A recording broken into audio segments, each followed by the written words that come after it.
Hey beauties, so I just wanted to start this video with a word of affirmation before we get into our topic for today.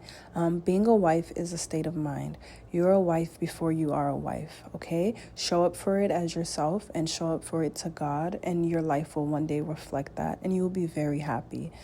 I knew I was a wife before I got married because I made that vow to God, and I told him that I will become a wife and a mother, and that he should spiritually, mentally, and emotionally prepare me to take that step in my life when the time was right. So as you watch this video, remember that your time is coming. Hey beauties, hey y'all, welcome back to my channel. This is the Feminine Nest and we are on episode 4, episode Quattro. So I know you guys saw the title and it's a lot to soak in. So we're gonna get right into today's topic. Is especially for those of you who dream of becoming a wife one day, those of us who are already wives, and some of us who have done it before and you want to redo it again. I do believe that we make mistakes. I mean, second time is okay. I don't know about 3 or 4 times. This ain't the platform for that, okay? I'm not I don't know about having 3 or 4 husbands now, but please feel free. This is a no judgment zone. Come on in, y'all. So dating, date multiple people. It's important to date. And I know it sounds weird. It might sound crazy. No, I'm not telling you to have sex with these people. No, I'm not even telling you to spend a lot of time with these people. You know, you need to learn to use your discernment, learn to use your intuition, read your gut feeling. Like, there's so many things that align with who you are when it comes to meeting people and reading their energy and just actions over words, you know? So when you're dating, no expectations, just realizations. Meaning, like, I'm realizing this person is doing this, I'm realizing this person is loving me like this, instead of I'm expecting this person to do this, I'm expecting this person to do that. So realizing is just seeing the facts, that you're looking at what's in front of you instead of wishing of all these things, because sometimes it's always the potential that kind of pushes more and more of us into someone that's not who we're, you know, supposed to be with. One of the things that you can do for yourself before settling down, right? Like, for someone like me, I met my husband when I was 20, so I didn't really date. I'm 28 now. I didn't really date. But when I was younger, when I was in high school, I already did what I wanted to do, like, you know? So dating for me, like someone like me, I don't regret not dating in the sense, but for someone like you, right? You want to do as I say, not do as I do, if that makes sense. I'm trying to help you not have to go through a lot of, you know, extra bullshit that I had to go through or other people have to go through. You want to date. You want to have clear intentions when you're dating, and that doesn't mean intentions as in, oh, soon as I meet you, I want you to know that I need a ring in 90 days, I need a baby in 60 days, or whatever. No, it's none of that. What I mean is, you want to get to know these people. You want to go out, you want to hear what they're about. You want to know things that matter to you, not things that matter to other people. Dating allows you to gain experience and learn about yourself as well. Like, little do you know, if you really pay attention to these different people that you're dating and the outcomes, you learn about yourself. Each person gives you a clear picture of your own personality, your preferences, and your boundaries, right? Because you might have a red flag today, and then tomorrow you meet a man, and next week you have 10 red flags now. It happens, you know. You are growing, you are human, you are learning, and you will continue to do that for the rest of your life. It does not stop when you say, well, okay, this is my husband. So I want you to know that. And I don't mean stop dating. Dating doesn't stop. I mean, it doesn't stop as in you learning about yourself, okay? So, for example, you might realize that you're more attracted to someone who values family, or someone who's funny, rather than someone who doesn't really, like, you know, someone that's an introvert, or someone who doesn't really have a sense of humor or whatever, you know? You might also realize that dating different people gives you more clarity on things that are your non-negotiables. You get what I mean? Like, you might date someone who's like, okay, well, I'm a Christian, but I don't go to church, or I'm a Muslim, but I don't go to the mosque. I just, pray here and there, or I just believe in God. And you might be someone who is, very much in your faith, and you go to the mosque all the time, you go to church all the time, you make it a part of your life to be, in the presence of God, and you want a family that also follows that, then you have to know you're not a part of your values, so that's not someone that you want to be with. So dating someone who's very communicative might show you that you value communication over dating someone who's very less communicative, someone that might just text you rather than someone who is always calling and checking in here and there, even if it's a quick 2-minute phone call. Hey babe, hey baby, this is what's going on with me, I'm going to be doing this X, Y, and Z, I'll check up on you at this time. As you date and you see these different experiences, you'll know. And then you might also prefer someone who doesn't travel for work, because you have to think about it. Some people travel for work and live apart from you, long distance relationships and little things like that. So if while you're young you experience, but you have to know as you're dating that you are in a committed relationship only with your future husband, not with your dating partners or whatever, right? Look at Lori Harvey, for example. I love the fact that, and I don't know, a lot of times she gets backlash on things, but personally for me, I love how she's going about her 20s in the sense of dating. Just date. She's getting to know these people, and once she realizes that, you know what, this is not what I want, too many red flags, I'm out. I'm on to the next. I'm young. You know what I mean? So as you experience that, you then are able to find your person easier. Compared to someone like Haley Bailey, for example. And it's not to put her down or anything. It's just in the sense of saying, and I'm even similar to a Haley Bailey. I met my husband young. She's young. She's in her prime. She's the Little Mermaid. She had a baby. I didn't have a baby. Look, I made sure I got married first now. But she might have just been head over heels in love and was like, you know what? Oh, this is the guy for me. I'm happy. I'm in my prime. I know that he's going to be able to be the one, whatever, that, makes me feel happy, that makes me feel special, that makes me feel loved. If that was what is in her mindset at that time, and that's why she decided to do what she decided to do, I mean, it's her own right.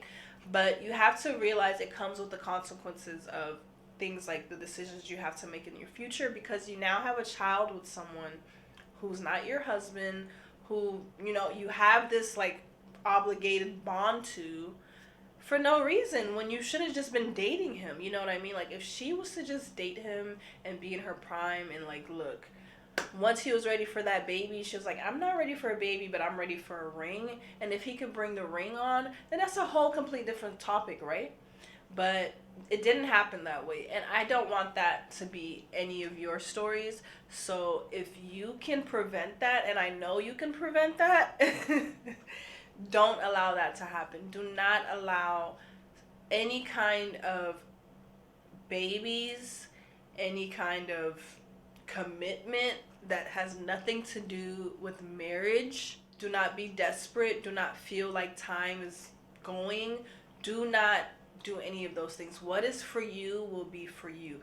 What is crazy is it's when you literally love yourself and you show up for yourself, everything else will align. And it might feel in the moment like, oh my gosh, I am you have nothing, because you care about your, you know what I mean? You're loving yourself unconditionally, which is pulling away all of the things that you thought that you needed, that you thought that you loved. So now you're alone. But you will not be alone for a long time, because as you continue to find your light, the right people will come into that light with you. The right partner will come into that light with you. Do not allow time. I'm going to keep saying it. Do not allow time. Do not allow society. Do not allow anything to make you feel as if you have to choose to settle. Please don't.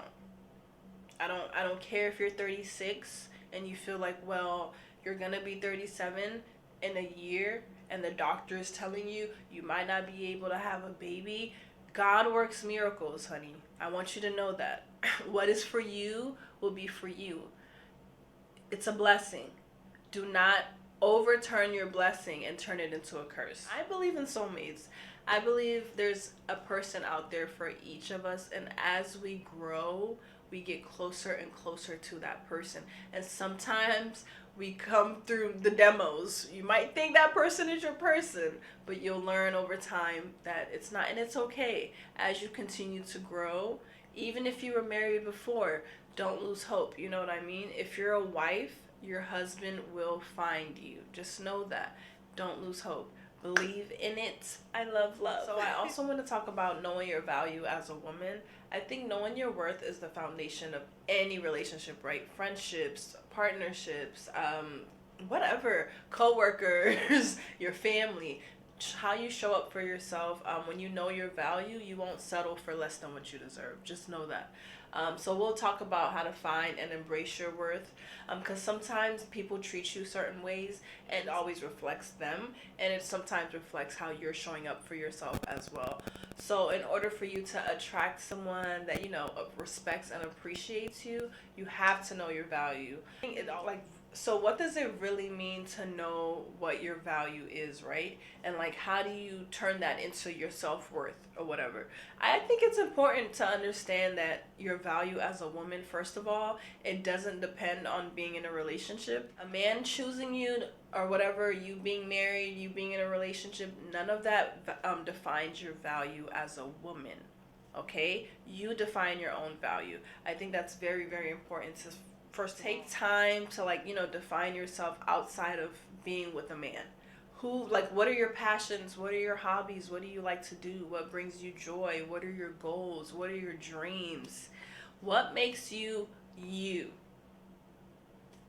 Ask yourself that. What makes you you? You know, establish a strong sense of identity so that no relationship that you're in can ever take that away.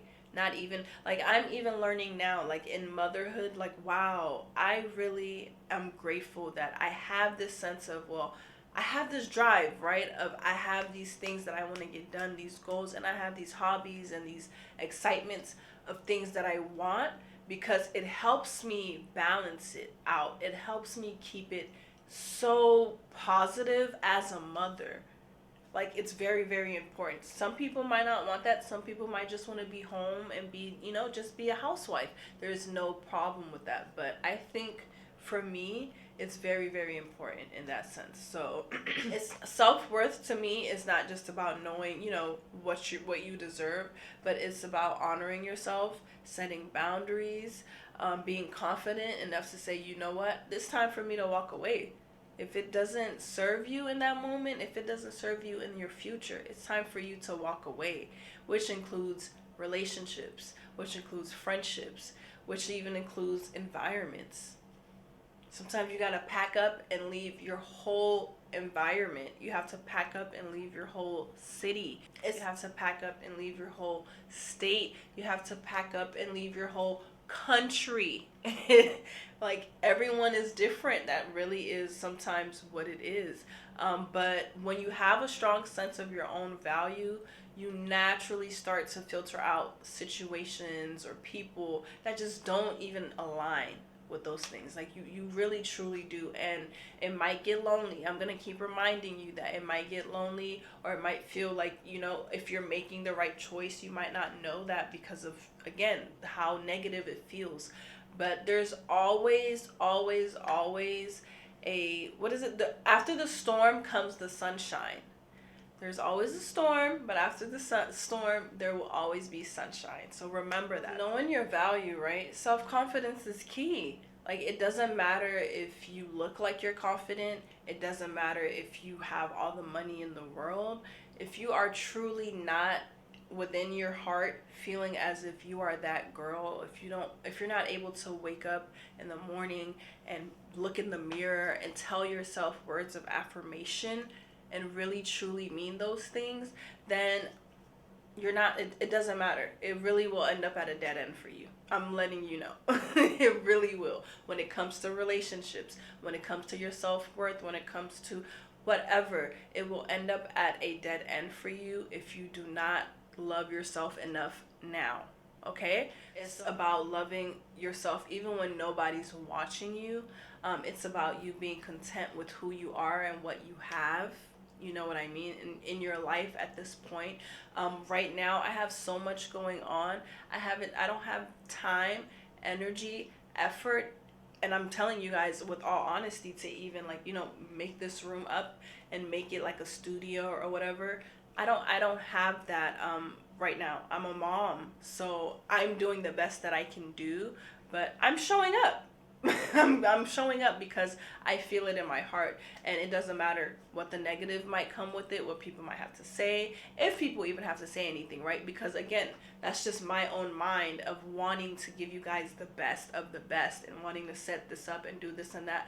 But in order to do that anyways, I have to show up first. So it's that kind of and that kind of confidence is like, it's inner confidence. It's like magnetic. It's something that other people will naturally notice, and they'll be drawn to it or they'll be drawn away from it. So it's the latter. There's never a middle. I'm someone who I believe there's never a middle ground. You either like me or you don't like me, and that's perfectly fine. I say that all the time. Even within me, I'm either a girl's girl or I'm not your girl. You'll know that. I don't like you. There's no middle ground. I can't be fake. So, and that's just due to how my relationship is with myself. I can't be fake within myself. So that leads me to saying, when you recognize your unique qualities, things that make you different, are you compassionate? Are you sensitive? Are you creative? Are you intelligent? These are things that add value to relationships, believe it or not. We are all different people. We all have unique traits. So they're a part of what make you irreplaceable. They're a part of what make you special. So when you're with that man, when you're with that guy, don't just think about because how you look, because of how you dress, or because of what you do. But these other traits, these other qualities of you are very important. No one else has them. That's what makes you you. Remember that. Also, setting boundaries and standards in your relationship is very important of a way for you to show how you value yourself as well. So, for example, if respect and honesty and things like that are important to you, make it clear that you won't tolerate any kind of disrespect. Make it clear that you won't tolerate a liar. Make it clear that you won't tolerate a cheater. If that's, those are things that you just know is a no for you, make it very clear and stand firm in that. Like if he cheats, if he disrespects you, bounce. What you decide to do after you set that boundary and you do that is your decision, but you have to stand on that. You have to stand on business, okay? Stand on business. When you know your value, you're naturally more selective, right? About who you allow into your life. You're no longer just, looking for anyone to just fill that void. You're not looking for anyone to just make you feel like, oh, well, all my friends are getting married, so it's time for me to get married. I need to fill that void. All these people are having babies. I want to have a baby. It's time for me to fill that void. I'm lonely. I have no family. My parents are gone or my siblings are gone. It's time for me to find someone. Whatever little void that you're trying to fill, I'm sorry, that you're trying to fill up, you want to make sure that you're no longer looking for that in this new step of your life. When you show up as someone who knows her worth, right? You attract people who treat you just like that. You won't need to convince anyone, to love or respect you, because the right person, the right husband for you, your husband will see your value without needing to be told that this is your value. He will see that. Okay? You don't have to do too much. Be yourself. We'll also talk about depending on a man versus having a man that you can depend on, okay? There's a big difference. Really, there is a big difference between depending on a man and having a man that you can depend on. It's about finding a partner who compliments you, who supports you, and who also embraces that freedom for you to kind of do what you need to do, and then you guys can come together and always have that companionship. I think men love women who honor and respect them, right? They also love women who bring a sense of peace to their lives. Even if you're like dating a millionaire, it's so important to never depend solely on a man for your well being, because that's not bringing peace to his life. I just want to make it very clear, because yeah, at the end of the day, yes, a man's job is to protect and provide for you, right? But you are human. He is human. Even if he's a millionaire, you being a responsibility is not anything but a responsibility. I want you to know that. So if you're a full responsibility, then that's your choice. Okay? So I need you to bring the entire table to the table, and then you can demand him to do that as well. So when time comes for you to marry him and have his children and take care of your family, he can be the one that you solely depend on, because you have already again set this foundation, and he's aware that this is what it is. But when it comes to paying your bills, buying your clothes, starting a business, all these little things, do it for yourself. If you have a man that wants to help you within that, of course take the help. Of course take the money, allow him to assist you. But I'm saying you need to do these things for yourself, not sit around and be a responsibility for someone else. That leads me on to being a housewife. Some people might want to be a housewife, and that is perfectly fine if that is your own world. But I still believe that you should always have something for yourself.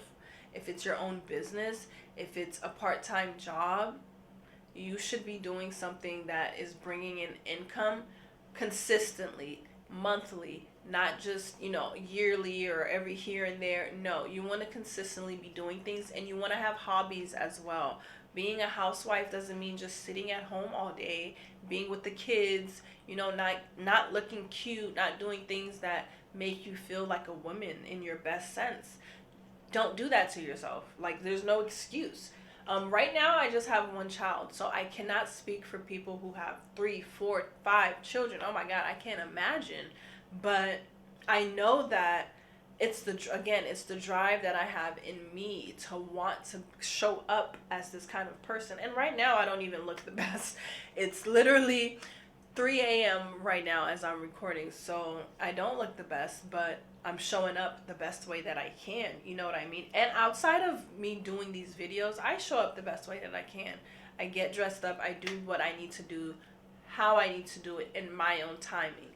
So that's why it's important for you to have your own when it comes to depending on a man versus having a man that you can depend on, okay? I personally can depend on my man at any point. But I am not dependent on my man. I hate being dependent on my man, because I don't want him to feel like I'm a responsibility. You know what I mean? He's to protect and provide, of course, but I am also here to nurture and to make sure that he continues to be able to protect and provide. Our next topic when preparing for marriage, that I think is very important, is healing. Healing from childhood trauma and understanding your backgrounds. If you are someone that is from a cultural background and you might be marrying someone from another cultural background, it's very important that you guys come together and have these conversations if you are ready and healed to be parents and to be in relationships. And sometimes you might need therapy, you might need, other resources to just, help you get through those things, and we don't realize that it shapes who we are as we grow as adults and in our relationships. There's certain triggers and things that show up that we might not realize. And if you grew up with parents from Africa or their other cultural backgrounds, you might carry certain beliefs or traumas. So we'll talk about different ways, that we can address these patterns, or like, healthier relationships within your world, within your dating, and within your marriage. That's very, very important. And within your motherhood, that's also very important. So just to be able to come together in a union, but it's important that you guys do have these conversations. When you talk about marriage, we focus on finding the right partner, but one of the most important steps is, working on yourself. Our childhood and, things that we've seen shape us in who we are, in different ways. If you experienced a childhood filled with love and support from a two-parent household, you may have a strong foundation. You may or may not. It's 50-50.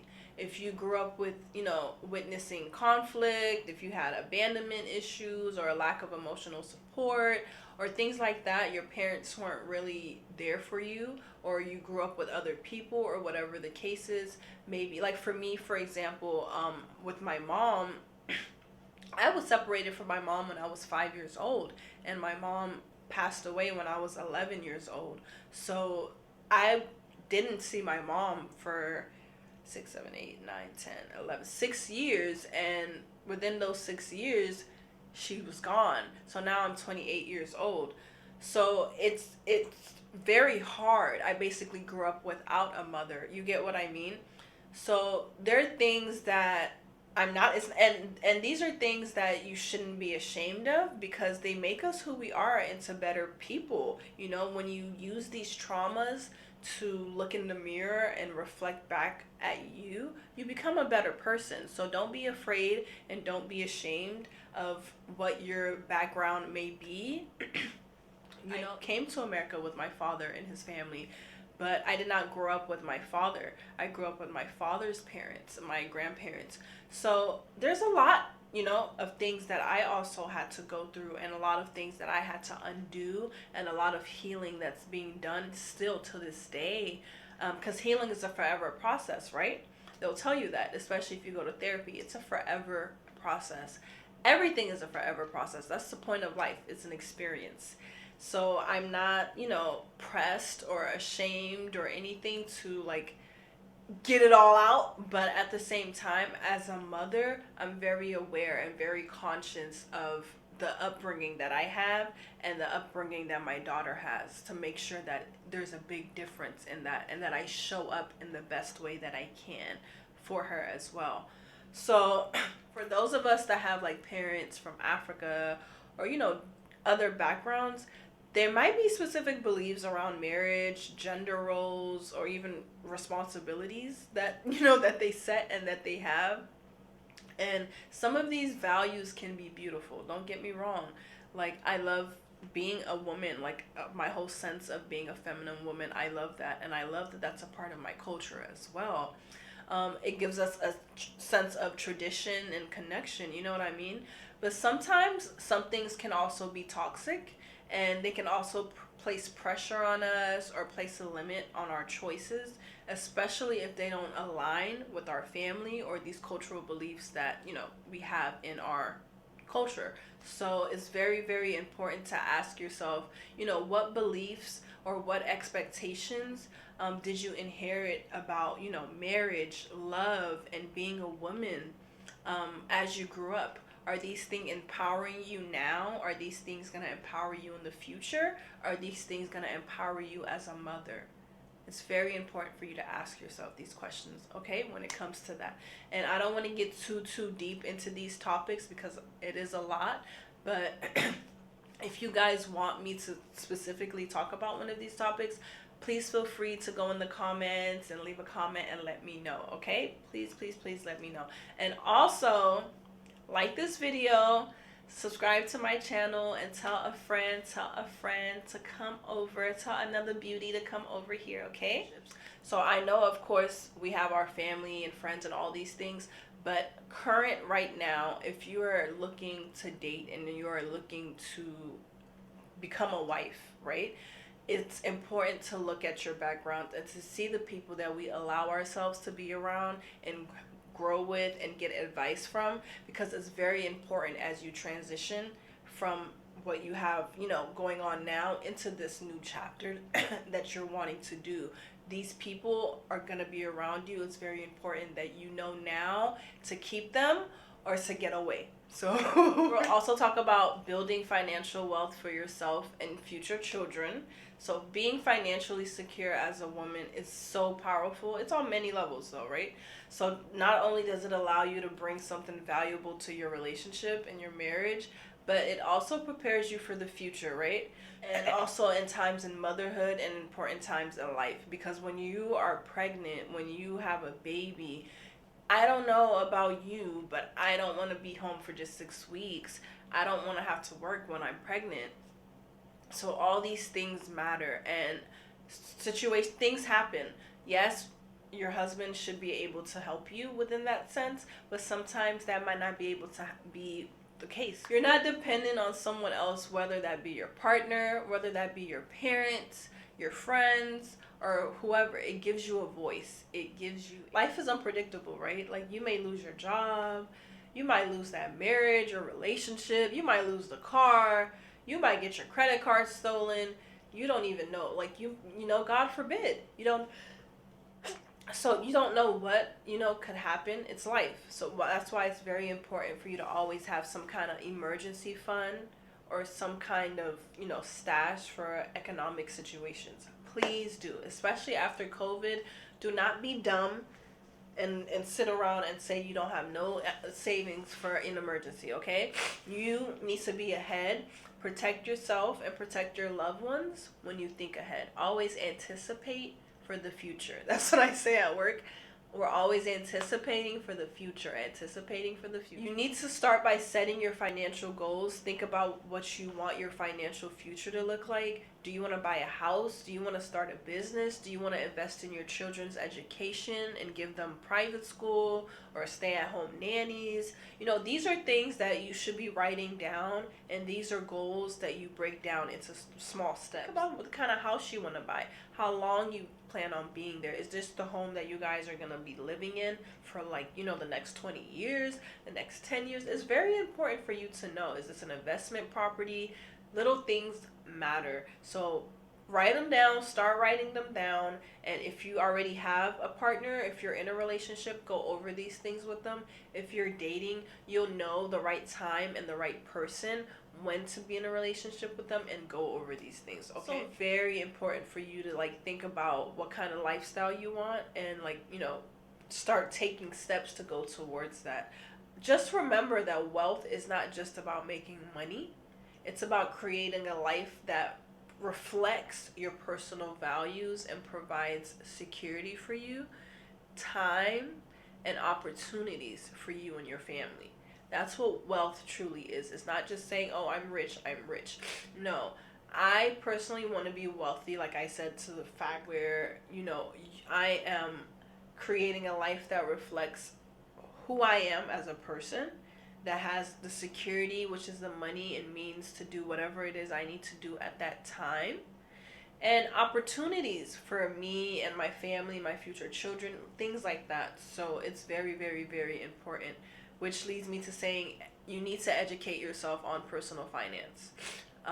Financial education is one of the most powerful things, okay, that you can have. And sadly, they don't teach us this in school, in middle school, high school, elementary. Maybe now in the future they might start for the kids, but I know when I grew up they didn't. But I'm very glad and I'm grateful that I took that on in college, because it taught me a whole lot, especially in undergrad. And I'm so excited to go into grad now with it. But there's so many tools and education resources, even YouTube itself, that can help you. Start by learning the basics. Budgeting, saving, investing, and how you manage your debt. If you're someone who has debt, you never know. Check your credit. You never know. Some people's parents use credit cards on them and they don't find out till they're out of college and want to get a credit card or want to get a car. Little things like that. So when you turn 18, you should already be aware and start checking on these things and knowing, where you are and how you should be able to take these steps to move forward. There's so many ways that you can build wealth, especially nowadays. So start those steps. It's very important to continue to always get as much information about your financial world as much as you can as a young woman. Please do. Do not put that in the hands of anyone else. Even if you're not into business, even if you are, okay with your 9 to 5, even if you are okay with working in healthcare, even if you are okay with working in the government, whatever job it is that you have, still be aware and still have knowledge of financial independence and what, building financial wealth really means for you and your future generations. Okay. So I also want to talk about community and friends and other relationships that we have very briefly, because like life is changing. Different seasons bring different reasons. So as you grow, you should always evaluate your life and the community around you. What purpose does it serve you? What purpose? Life is about changing, so do not be afraid of change if it's not for the better. I'm not saying leave everyone behind if they haven't done nothing to you, okay? But if you know that there's no growth in this relationship, there is no effort, there is no, reciprocation, there is nothing that you are going to get out of the environment, relationship, people that you're around, get away. And it does not have to, you don't have to get away in chaos. It doesn't have to be a big, drama filled thing. Just get away and do you. Figure out how to do you. So slowly distance yourself, slowly disappear, high and by, keep it at a distance.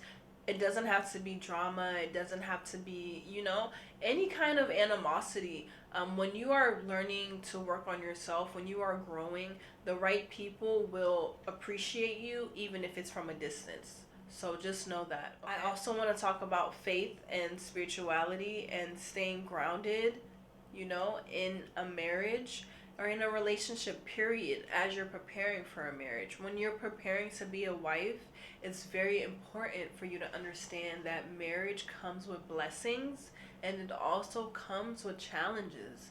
So you must be prepared to pray, and you must be prepared to stay prayed up for you and for your husband and for your children, your future children, your home, your future, period. Okay? It's very important to have a spiritual foundation through prayer. If it's going to church, if it's going to the mosque or your place of worship, go there. Okay? Pray at home. Pray in the shower. Pray in the car. Always, always, always be able to have that peace of mind where you can get, that answer and those questions back and forth to God and no one else when it comes to your marriage, because it's very, very important. So why faith matters in a marriage, right? I think having a shared faith and mutual respect for your religion and your spirituality, it can only strengthen your marriage. It can only make it stronger. So faith can also act as a shield, because you never know. Sometimes people might try to come between you guys, or sometimes you might even be sleeping with the enemy and you don't even know. So that's why it's important to keep that faith. And it's important that it gives you both that common purpose.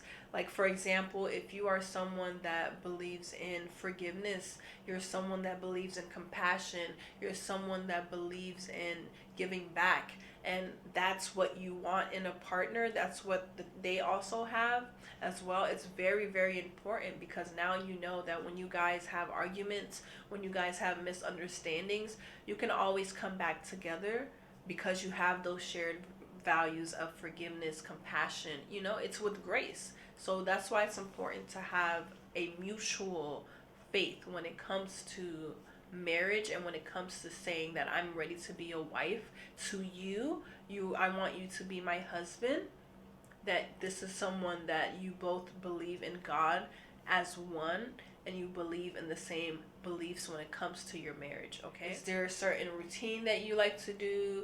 Do you like to journal? Do you like to go to church? Do you like to go to the mosque? Do you like talking to mentors? You know, what is it that brings you this sense of peace that you can establish before you get married? You know what I mean? And also, you guys want to do counseling, right?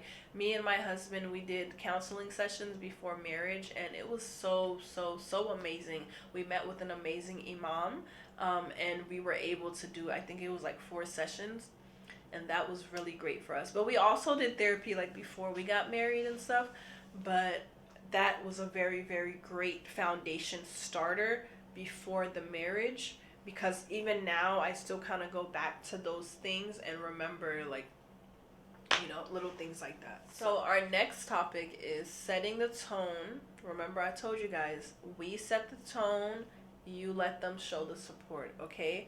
When you're with someone, the best way for them to love you is by you showing them how you love yourself, okay? What are your expectations for yourself, not for them? So if you're a woman who, you know, requires gifts, spa days, and things like that, you voice that, but you also show that within your world already before he even adds on to that. So a man can see that he has to add to that, not build for you. You know what I mean? So I wanted you guys to see this Beyonce interview that she had with Oprah, about, you know, finding yourself before you get married. I think it's so important for you guys to hear this clip, just because as a woman, I think we get so caught up in the world of, oh, I want to be a wife, I'm ready for marriage. And it's such a beautiful thing. It is, to come into union. But you have to remember, in order for it to actually work and last, that you have to have your own identity. You do. Like, you really truly do. If you look at all these women, the Beyoncés of the world, even Nara Smith, you know, she's an amazing TikTok influencer, content creator, and she has this beautiful family. She's a beautiful mother. She's a beautiful wife, but she's also a hardworking woman for her family. So that's what I mean by, you have to be able to set the tone for yourself as well. So please pay attention. How did you find time to get married? You know, it's difficult because I had to really learn how to have boundaries and how to have balance. I'm sorry. That's both. You need both. I need boundaries and balance. And it was great because it's something that I never have really talked about. And I still feel like it was difficult because and it still is, because I'm so excited about it. Mm-hmm. But it's important that I keep things that are pure and real in perspective, and I keep it separate from my performance life. But do you like being a wife? Do you like being a wife as opposed to a girlfriend? I like, definitely. And I'm just asking you this because, you know, I never married. I chose not to marry. But I always love it sometimes when guys will say, you know, that's my wife, or my wife called, or I got to get this for my wife. You know, just when you hear the word wife and you know that he's talking about you. Do you like that? Do you go, mm-hmm? Yeah. It feels great, but I can say to make sure you have your own life before you're someone else's wife. And and I mean that. Yes. Look, even Beyonce said it's important to know yourself before becoming a wife, okay? Meaning, I'm Beyonce first, and I'm a wife second, okay? Which is probably a mom first, but, you know, never settle, but also never live in like a fantasy, because life is not about a fantasy. It's very much real. It's very much real. So there's certain things, no one is going to be 100% the perfect guy for you. So don't live in a fantasy world, okay? But at the same time, do not settle for certain things that you feel in your heart that is out there for you. Don't settle, especially when you are becoming a wife. Because again, being a wife is a state of mind. It's way before you get the ring. Okay, I'm not saying go do X, Y, and Z for this person, or go do that. No, your own relationship is your own relationship. If you choose to cook, you do that. You know, your love language is your love language. Do not allow social media, do not allow other people to tell you how to show up as a woman in your relationship. A feminine woman is a soft woman who loves to cater and nurture. It's not about, oh, well, if I worked all day and I'm coming home, you worked all day, you coming home, I'm not cooking. I don't have that kind of mindset, and I'm not going to put you guys in that kind of mindset of where it's like, well, if you're going out and you're working, you're taking care of the kids, he needs to do. No, I believe that a man is a man, a woman is a woman, and if that man is doing what he needs to do, you also as a woman can do what you need to do, and you guys will come together and find that middle ground in your relationship. You get what I mean? Don't let anyone else tell you what to do. You'll know that this person is for you when that time is here and when you meet them. So take your time and love on yourself. Love on yourself as much as possible. Do not waste any more time with people who are not giving you back the love that you are giving yourself and to them. Okay? So I know this was a lot, but again, please leave comments below and tell a friend to subscribe to my channel. Like, I will be back next week. I want to get into my birth story. Like, I will hold pregnancy and all of that. I think it's very important to talk about that next. Being a mommy and the things you need to prepare for after you get the ring, okay? After the ring comes the baby, all right? Don't forget, after the ring comes the baby. So I hope to get to 500 subscribers within 3 months. That is my goal. So please help me out. Tell a friend to tell a friend to tell a friend to come over here to my channel and on the Feminine Nest. Bye! See you guys soon. Kisses to my bad bitches.